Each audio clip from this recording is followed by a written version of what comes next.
Hello, അപ്പോൾ നമുക്ക് അടുത്തത് മാഗ്നറ്റൈസേഷൻ കർവ് എങ്ങനെയാണ് ഡിറ്റർമിൻ ചെയ്യുന്നത് നോക്കാം. നമ്മൾ തൊട്ട് മുന്നത്തെ വീഡിയോയിൽ പറഞ്ഞിട്ടുണ്ടായിരുന്നു can be done by two methods. One is by the method of reversal and the next one is by the method of step by step method. Okay, അപ്പോൾ എങ്ങനെയാണ് ചെയ്യണേന്ന് നമുക്ക് നോക്കാം.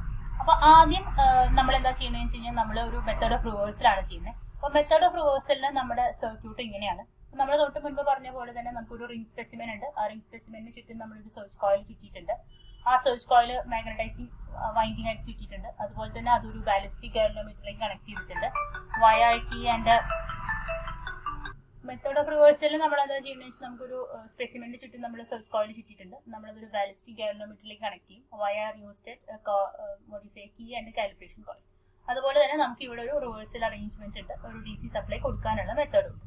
അപ്പൊ ഇവിടെ നമ്മൾ എന്താ ചെയ്യാന്ന് വെച്ചാൽ നമ്മളൊരു 20 ടൈംസോളം ഇതിനെ തിരിച്ചിട്ട് മാഗ്നറ്റൈസ് ചെയ്തിട്ട് പിന്നെ റിവേഴ്സ് ചെയ്തിട്ട് നമ്മൾ ഈ മെത്തേഡിൽ ചെയ്യാം. ഫിഗർ പ്രീവിയസ് ഫിഗർ പോലെ തന്നെയാണ് കേട്ടോ. അപ്പോൾ റിംഗ് ഷേപ്പ് സ്പെസിമെൻ ആണ്, നമുക്ക് ഡയമെൻഷൻസ് അറിയാം. അതുപോലെ തന്നെ നമ്മൾ ഇതിന്റെ മുകളിൽ ഒരു തിൻ ടേപ്പ്, ഒരു റിംഗിന്റെ മുകളിൽ ഒരു തിൻ ടേപ്പ് ചുറ്റും, എന്നിട്ട് അതിന്റെ മുകളിൽ ഒരു സെർച്ച് കോയിൽ ചുറ്റും, അതിനെ വീണ്ടും പാരഫിൻ വാക്സ് കൊണ്ട് ഇൻസുലേറ്റ് ചെയ്യും. വീണ്ടും ഒരു ടേപ്പ് ചുറ്റും, പിന്നെ എന്താ പറയാ, അതുപോലെ തന്നെ സെർച്ച് കോയിലിന്റെ മുകളിലും മാഗ്നറ്റൈസിങ് വൈൻഡിങ്ങിന്റെ മുകളിലും ഒരു ടൈപ്പ് ചുറ്റിയിട്ടുണ്ടാവും. നമ്മളിത് ചെയ്യുന്നതിന് മുന്നേ ഡീമാഗ്നറ്റൈസ് ചെയ്തിട്ട്, അതിന് എന്തെങ്കിലും ഒരു മാഗ്നറ്റൈസിങ് പ്രോപ്പർട്ടി ഉണ്ടെങ്കിൽ അതിനെ കളഞ്ഞിട്ട് മാത്രമേ നമ്മൾ ഇതിനെ മാഗ്നറ്റൈസ് ചെയ്യാൻ പാടുള്ളൂ.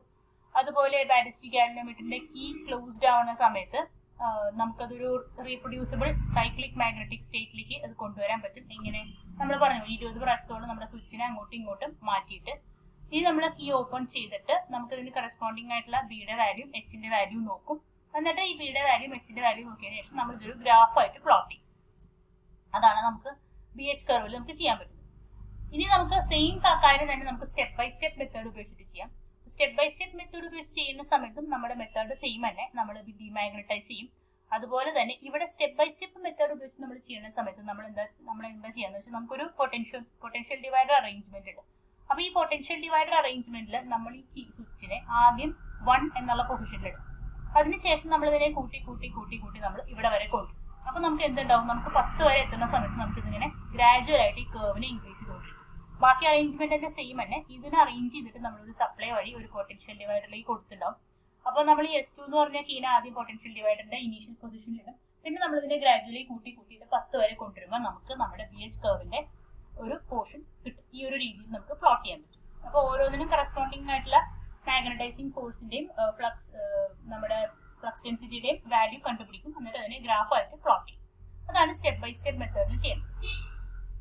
അപ്പോൾ magnetising winding is applied to a potential divider having a large number of tappings. പണ്ടത്തെ പോലെ തന്നെ നമ്മൾ ഇവിടെയും സ്പെസിമെനെ ഡീമാഗ്നറ്റൈസ് ചെയ്തിട്ടാണ് ചെയ്യുന്നത്. Tappings are arranged so that magnetizing force may be increased in steps in suitable method. കുറേശ്ശെ നമുക്ക് ഇൻക്രീസ് ചെയ്ത് കൂട്ടാം. ആദ്യം നമ്മൾ 1-ൽ ഇടുന്നു, സ്വിച്ച് S2 നമ്മൾ 1-ൽ ഇടുന്നു. നമ്മൾ S2നെ 1-ൽ ഇടുന്നു, മറ്റു സ്വിച്ചിനെ ക്ലോസ് ചെയ്തുകൊണ്ട് S2നെ നമ്മൾ 1-ൽ ഇടുന്നു, S1നെ ക്ലോസ് ചെയ്തുകൊണ്ട് നമ്മൾ S2നെ 1-ൽ ഇട്ടിട്ടാണ് ചെയ്യുന്നത്. അതിനുശേഷം നമ്മൾ ഗാലനോമീറ്ററിന് ഓരോ പ്രാവശ്യമുള്ള ഗാലനോമീറ്ററിന്റെ വാല്യൂ നോക്കും. എന്നിട്ട് അതിനെ നമ്മൾ കർവ് ആയിട്ട് പ്ലോട്ട് ചെയ്യും. അതാണ് നമ്മൾ സ്റ്റെപ്പ് ബൈ സ്റ്റെപ്പ് മെത്തേഡിൽ BH കർവ് കണ്ടുപിടിക്കാനായിട്ട് ചെയ്യുന്ന പണി. അപ്പോൾ ഓരോ തവണയും ചെയ്യുന്ന സമയത്ത് നമുക്ക് B1ന്റെ വാല്യൂ കിട്ടും, H1ന്റെ വാല്യൂ കിട്ടും. ഓരോ തവണയും അതിന്റെ ഇൻക്രീസ് കിട്ടും. അപ്പോൾ B2 കിട്ടുന്ന സമയത്ത് B1 പ്ലസ് ഡെൽറ്റ B ചെയ്ത് കഴിഞ്ഞാൽ നമുക്ക് B2 കിട്ടും. അതുപോലെ തന്നെ ഓരോ തവണയും ആ ഇൻക്രീസിനെ നമ്മൾ കൂട്ടി കൊണ്ടുവന്ന് നമുക്ക് അതിന്റെ കറസ്പോണ്ടിങ് ആയിട്ട് ഗ്രാഫ് പ്ലോട്ട് ചെയ്യാൻ പറ്റും. ഇനി ഇത് തന്നെ നമ്മൾ ഹിസ്റ്ററിസിസ് ലൂപ്പ് കണ്ടുപിടിക്കാനാണ് ഉദ്ദേശിക്കുന്നത്. അപ്പോൾ ഹിസ്റ്ററിസിസ് ലൂപ്പ് കണ്ടുപിടിക്കുന്ന സമയത്ത് നമുക്ക് 2 മെത്തേഡ് തന്നെയുള്ളത്, സ്റ്റെപ്പ് ബൈ സ്റ്റെപ്പ് മെത്തേഡും മെത്തേഡ് ഓഫ് റിവേഴ്സലും തന്നെ നമുക്ക് ഇവിടെയുള്ളത്. അപ്പോൾ BH കർവും ഹിസ്റ്ററിസിസ് ലൂപ്പും തമ്മിലുള്ള വ്യത്യാസം എന്താ വെച്ചാൽ BH ലൂപ്പ് നമ്മൾ ഒരു ഡയറക്ഷനിൽ കൂട്ടാൻ മാത്രമേ ചെയ്തിട്ടുള്ളൂ. ഹിസ്റ്ററിസിസ് ലൂപ്പ് ആകുമ്പോൾ എന്ന് വെച്ച് കഴിഞ്ഞാൽ അത് കൂടിയ സാധനത്തിനെ കുറച്ച് വീണ്ടും പഴയ പൊസിഷനിലേക്ക് കൂടെ എത്തിക്കണം. അപ്പൊ മാത്രമേ നമുക്ക് എന്താവുള്ളൂ, ഹിസ്റ്ററിസിസ് ലൂപ്പ് കിട്ടുള്ളൂ. അപ്പൊ നമുക്ക് നോക്കിയാൽ കാണാം, ഇങ്ങനെയാണ് നമ്മുടെ ഹിസ്റ്ററിസിസ് ലൂപ്പ് ഇരിക്കുന്നത്. നമ്മളിതിനെ കൂട്ടിയിട്ട് മാക്സിമത്തിൽ എത്തിക്കുന്നു. അതിനുശേഷം നമ്മൾ കുറച്ച് തിരിച്ചു കൊണ്ടുവരും. അതുപോലെ തന്നെ നമ്മൾ ഇതിനെ വീണ്ടും റിവേഴ്സ് ചെയ്തിട്ട് തിരിച്ചു കൊണ്ടുവരും. അപ്പോൾ ഇതും 2 തരത്തിൽ ചെയ്യാം. ഒന്ന് സ്റ്റെപ്പ് ബൈ സ്റ്റെപ്പ് മെത്തേഡും മറ്റൊന്ന് മെത്തേഡ് ഓഫ് റിവേഴ്സൽ. ഇതിൽ നമുക്ക് സ്പെസിഫിക് ആയിട്ട് സിലബസിനകത്ത് അവർ ഇന്ന മെത്തേഡിൽ ചെയ്യുമെന്ന് പറഞ്ഞിട്ടില്ലെങ്കിൽ നിങ്ങൾ എന്തായാലും സ്റ്റെപ്പ് ബൈ സ്റ്റെപ്പ് മെത്തേഡ് ഉപയോഗിച്ചിട്ട് തന്നെ ചെയ്യാം.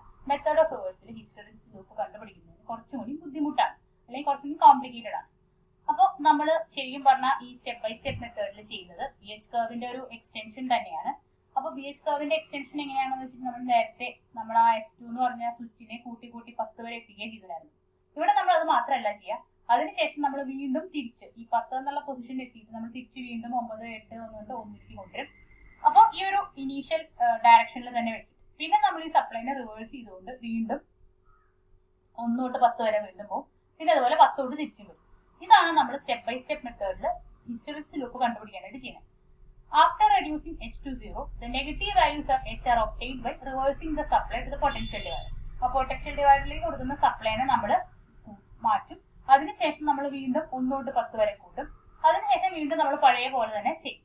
അതാണ് നമ്മുടെ സ്റ്റെപ്പ് ബൈ സ്റ്റെപ്പ് മെത്തേഡിൽ ചെയ്യുന്ന കാര്യം. ഓക്കെ, അപ്പൊ അതിന്റെ ഫിഗർ ഡീറ്റെയിൽ ആയിട്ട് ഇവിടെ കാണിച്ചിട്ടുണ്ട്. മെത്തേഡ് ഓഫ് റിവേഴ്സലിന് എങ്ങനെയാണ് നമുക്ക് വാല്യൂ കിട്ടുന്നതെന്നാണ്. അതുപോലെ തന്നെ നമ്മളിവിടെ സ്റ്റെപ്പ് ബൈ സ്റ്റെപ്പ് മെത്തേഡ് ഉപയോഗിച്ചിട്ട് എങ്ങനെ കിട്ടുന്നത്, അതുപോലെ മെത്തേഡ് ഓഫ് റിവേഴ്സൽ ഉപയോഗിച്ചിട്ട് എങ്ങനെ കിട്ടുന്നതെന്നും കാണിച്ചിട്ടുണ്ട്. അപ്പൊ മെത്തേഡ് ഓഫ് റിവേഴ്സലിന് ഈ കാണിച്ചിട്ടുള്ള ഫിഗർ ഒരു 3-4 തവണ കാണിച്ചിട്ടുണ്ട്. കാരണം ആ എക്സ്പ്ലനേഷൻ പറയുന്ന സമയത്ത് ഈ ഫിഗർ കാണിച്ചിട്ടില്ല നിങ്ങൾക്ക് മനസ്സിലാവില്ല. അതുകൊണ്ടാണ് മെത്തേഡ് ഓഫ് റിവേഴ്സലിൽ പറയുന്ന ഫിഗർ 2-3 തവണ റിപ്പീറ്റ് ചെയ്ത് പറഞ്ഞിരിക്കുന്നത്. അപ്പൊ നിങ്ങൾ ഏത് ഫിഗർ നോക്കിയാലും ആ സെയിം ഫിഗർ തന്നെ, ആ സെയിം ഏത് സർക്യൂട്ട് നോക്കിയാലും അല്ലെങ്കിൽ ഏത് സ്ലൈഡ് നോക്കിയാലും ആ സെയിം ഫിഗർ തന്നെ കൊടുത്തിരിക്കുന്നത്.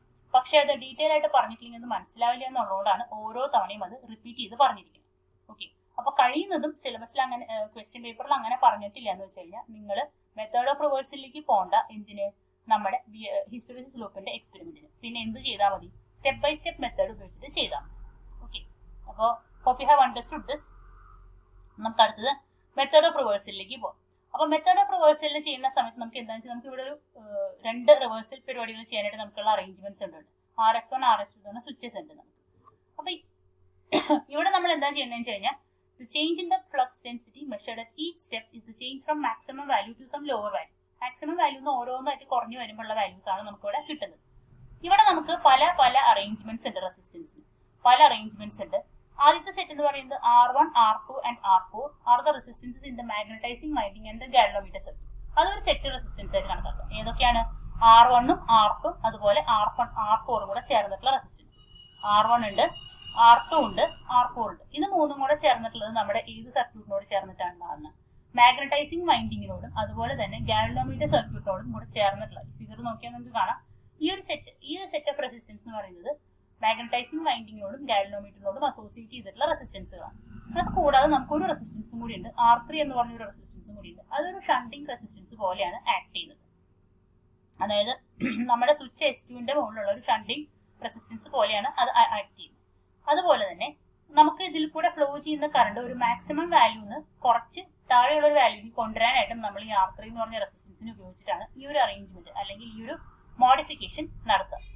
അതുപോലെ നമുക്ക് മാക്സിമം വാല്യൂ കിട്ടണം, അതുപോലെ തന്നെ അതിന് കറസ്പോണ്ടിങ് ആയിട്ടുള്ള BM കിട്ടണം. അപ്പൊ നമുക്ക് എന്ത് കിട്ടും? BH കർവ് കിട്ടും. BH കർവിന്റെ ഒരു എക്സ്റ്റൻഷൻ ആണ് ശരിക്കും പറഞ്ഞാൽ ഒരു ഹിസ്റ്ററിസിസ് ലൂപ്പ് എന്ന് പറഞ്ഞു കഴിഞ്ഞാൽ. അതുപോലെ അടുത്തത് നമ്മൾ എന്താ ചെയ്യണമെന്ന് വെച്ച് കഴിഞ്ഞാൽ നമ്മൾ ആദ്യം R1നെയും R2നെയും കൂടെ അഡ്ജസ്റ്റ് ചെയ്തിട്ട് മാക്സിമം വാല്യൂ ഓഫ് HM, അതായത് ഈ ഒരു പോയിന്റ് കിട്ടുന്ന പോലെ നമ്മൾ അഡ്ജസ്റ്റ് ചെയ്യും. R1 and R2 are adjusted so that the HM is obtained from എങ്ങനെ? നമുക്ക് സ്വിച്ച് S2 ഓഫ് പൊസിഷനിലാവുന്ന സമയത്ത്, ഈ സ്വിച്ച് ഓഫ് പൊസിഷനിലായിരിക്കുന്ന സമയത്ത് നമുക്ക് മാക്സിമം വാല്യൂ ഓഫ് HM, ഈ ഒരു മാക്സിമം വാല്യൂ ഓഫ് HM കിട്ടാൻ വേണ്ടിയിട്ട് നമ്മൾ ആരെ അഡ്ജസ്റ്റ് ചെയ്യും? നമ്മുടെ 2 റെസിസ്റ്റൻസുകളെ അഡ്ജസ്റ്റ് ചെയ്യും. R1 എന്ന് പറഞ്ഞ റെസിസ്റ്റൻസിനെയും അഡ്ജസ്റ്റ് ചെയ്യും, R2 എന്ന് പറഞ്ഞ റെസിസ്റ്റൻസിനെയും അഡ്ജസ്റ്റ് ചെയ്യും. R1 അഡ്ജസ്റ്റ് ചെയ്യുന്നത് എന്തിനു വേണ്ടിയിട്ടാണ്? ഒരു പ്രോപ്പർ കൺവീനിയന്റ് ആയിട്ടുള്ള ഒരു ഡിഫ്ലക്ഷൻ കിട്ടുന്ന രീതിയിലാണ് R1നെ അഡ്ജസ്റ്റ് ചെയ്യുക. അതുപോലെ R3 നമ്മൾ അഡ്ജസ്റ്റ് ചെയ്യുന്നത് എന്തിനു വേണ്ടിയിട്ടാണ്? കറണ്ട് കുറയ്ക്കാൻ വേണ്ടിയിട്ടാണ്. അത് തൊട്ട് മുന്നത്തെ സ്ലൈഡിൽ നമ്മൾ പറഞ്ഞിട്ടുണ്ടായിരുന്നു, R3നെ നമ്മൾ അഡ്ജസ്റ്റ് ചെയ്യുന്നത് കറണ്ട് കുറയ്ക്കാൻ വേണ്ടിയിട്ടാണ്. പിന്നെ നമുക്ക് ഈ RS2 എന്ന് പറഞ്ഞ സ്വിച്ചിനെ പല പൊസിഷനിലിടാം. ആദ്യം നമ്മളത് 1-1' എന്നുള്ള പൊസിഷനിലിടും, 1-1' എന്നുള്ള പൊസിഷനിലിടും. ആ സമയത്ത് നമ്മൾ കീ ഓപ്പൺ ആക്കി വെക്കും. അപ്പൊ നമുക്ക് ഏത് പോയിന്റ് കിട്ടും? പോയിന്റ് A കിട്ടും. ഓക്കെ, അതിനുശേഷം നമ്മൾ എന്ത് ചെയ്യും? ഈ സ്വിച്ച് S2 എന്ന് പറഞ്ഞ സ്വിച്ചിനെ നമ്മൾ എങ്ങോട്ട് മാറ്റും? ഈ S2 എന്ന് പറഞ്ഞ സ്വിച്ചിനെ നമ്മൾ എങ്ങോട്ട് മാറ്റും? B എന്ന് പറഞ്ഞ പോയിന്റിലേക്ക് മാറ്റും. S2 എന്ന് പറഞ്ഞ സ്വിച്ചിനെ B എന്ന് പറഞ്ഞ പോയിന്റിലേക്ക് മാറ്റും. അപ്പൊ നമ്മുടെ ഈ R3 എന്ന് പറഞ്ഞ റെസിസ്റ്റൻസ് ഷണ്ട് ആയ പോലെ, നമ്മുടെ S3 എന്ന് പറഞ്ഞ സ്വിച്ച് നമ്മൾ ഇതിലേക്ക് കണക്ട് ചെയ്യുന്ന സമയത്ത് നമുക്ക് R3 എന്ന് പറഞ്ഞ റെസിസ്റ്റൻസ് ഷണ്ട് വൈൻഡിങ് ആയ പോലെ. ഇനി നമ്മൾ എന്ത് ചെയ്യും? HM നമുക്ക് ഈ XC എന്ന് പറഞ്ഞ പോയിന്റിലേക്ക് കിട്ടുന്ന പോലെ നമ്മൾ ഇതിനെ അഡ്ജസ്റ്റ് ചെയ്യും. XC എന്ന് പറഞ്ഞ പോയിന്റിലേക്ക് കിട്ടുന്ന പോലെ അഡ്ജസ്റ്റ് ചെയ്യും. അതിനുശേഷം നമ്മൾ എന്ത് ചെയ്യും? കീനെ ക്ലോസ് ചെയ്യും. അതുപോലെ RS2നെ നമ്മൾ എങ്ങോട്ട് മാറ്റും? 2-2' എന്നുള്ള പൊസിഷനിലേക്ക് മാറ്റും. അതുപോലെ തന്നെ നമ്മൾ S2നെ എന്ത് ചെയ്യും? S2നെ ഓപ്പൺ ആക്കി വെക്കും. പിന്നെ അതിനുശേഷം S2നെ ഓപ്പൺ ആക്കിയതിനു ശേഷം വീണ്ടും RS2നെ ഏത് പോയിന്റിലേക്ക് കിട്ടും? 1-1' എന്നുള്ള പോയിന്റിലേക്ക് കിട്ടും. 1-1' എന്നുള്ള പോയിന്റിലേക്ക് അപ്പൊ നമുക്ക് വേണമെങ്കിൽ തിരിച്ച് വീണ്ടും ആ പഴയ പോയിന്റ് കിട്ടും.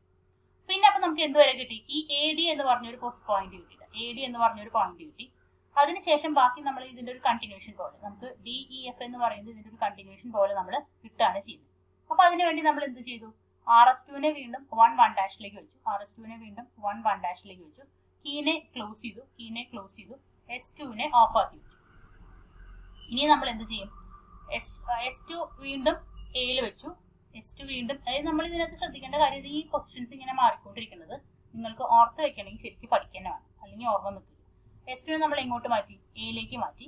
അതുപോലെ കീനെ നമ്മൾ വീണ്ടും ഓപ്പൺ ചെയ്തു. RS2നെ വീണ്ടും എങ്ങോട്ട് മാറ്റി? 2-2' മാറ്റി. അപ്പൊ നമുക്ക് എന്ത് കിട്ടി? HMൽ നിന്നുള്ള പോയിന്റ്, ഇത് ഈ ഒരു മാക്സിമം പോയിന്റിൽ നിന്ന് നമുക്ക് എങ്ങോട്ട് കിട്ടി?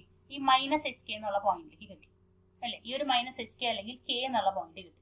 ഇനി നമ്മൾ വീണ്ടും Aയിലേക്ക് തിരിച്ചു പോകുന്നു. ഈ സെയിം പ്രൊസീജിയർ റിപ്പീറ്റ് ചെയ്യുന്നു. അപ്പൊ നമുക്ക് ആ കർവ് ഫുൾ ആയിട്ട് കിട്ടി. എന്ത് കിട്ടി? FG, ഈ തിരിച്ചു പോണ വഴി FGLA എന്ന് പറയുന്നത് തിരിച്ചു പോണ വഴി കൂടെ കിട്ടി. അതുപോലെ ADEFന്റെ റിവേഴ്സ് ആയ FGLA എന്ന് പറഞ്ഞ പോയിന്റ് കൂടെ കിട്ടി. അടുത്ത് നമുക്ക് പറയാനുള്ളത് ഗാൽവനോമീറ്റർ ആണ്. അത് നമുക്ക് അടുത്ത വീഡിയോയിൽ പറയാം. Okay, thank you all. നമുക്ക് 3 ടൈപ്പ് ഗാൽവനോമീറ്റർ ആണ് ഉള്ളത്. DC ഗാൽവനോമീറ്റർ, AC ഗാൽവനോമീറ്റർ, അതുപോലെ തന്നെ ബാലിസ്റ്റിക് ഗാൽവനോമീറ്റർ. അത് 3 കൂടെ നമുക്ക് അടുത്ത വീഡിയോയിൽ പറയാം. Thank you all.